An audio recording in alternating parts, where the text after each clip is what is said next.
Hi everyone, welcome back to my channel. তো আজকে একটা মেকআপের কাজ ছিল, প্রায় 10 থেকে 11 জনকে সাজানোর ছিল। তো একা তো পারলাম না, তো সাথে আমার এই বান্ধবীটাকে আমি নিয়ে নিয়েছি। তো আজকে প্রচণ্ড পরিমাণে গরম ছিল। সরি, আজকে আমি বলছি, এটা ডেট ছিল মনে হয় সেপ্টেম্বরের ফার্স্ট উইকে।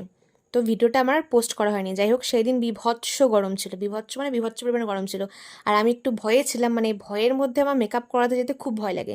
কারণ অনেকের স্কিনেই মেকআপটা স্টে করে না, সে যত ভালো প্রোডাক্টই আমি ইউজ করি। তো যাই হোক, তো দেখো এই হেয়ারস্টাইলটা আমার খুব ভালো লেগেছিলো। তারপর এরকম করে, আর আজকে দেখছি সবাই same colour pink colour lehenga পরেছে, ওরা সবাই একসাথে লেহেঙ্গাটা কিনেছে। যাই হোক, আজকে একটা অ্যানিভার্সারি ছিল, তো যার অ্যানিভার্সারি ছিল তাকে বাদে বাদবাকি মোটামুটি অনেক কয়টা মেয়েকে সাজিয়েছি, অনেক কয়টা এজেড মহিলাকে সাজিয়েছি, টোটাল 11 জন। সাজাতে সাজাতে আমাদের অবস্থা একদম ব্যান্ড বেজে গেছে।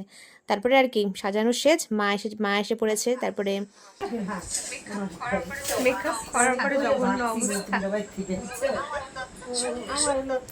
জঘন্য অবস্থা হয়ে গেছিল, একদম শেষ। তারপর একটু আসতে ইচ্ছা করছিল না নিমন্ত্রণ খেতে এখানটাতে। যাই হোক, কোনো মতে একটু সেজে গুজে আসলাম। এটা হচ্ছে আমার ভাই, তারপর এটা আমার বোন, পাশে ওই আমার বান্ধবীটা। তারপর সবাই মিলে একটু চারপাশ। কেমন লাগতেছে? না, খুব কষা লাগতেছে, খুব কষা লাগতেছে।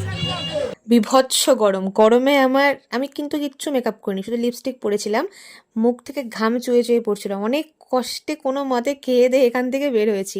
বিভৎস গরম ছিল সেদিন, বিভৎস। তারপর এখানে অর্কেস্ট্রারও ছিল, বিশাল এলাহি কারবার আয়োজন ছিল, 25th অ্যানিভার্সারি ছিল। তো আর মেয়েটা ভালোই গান করছিল, তো একটুখানি গান ঠান শুনে তারপর বাড়ি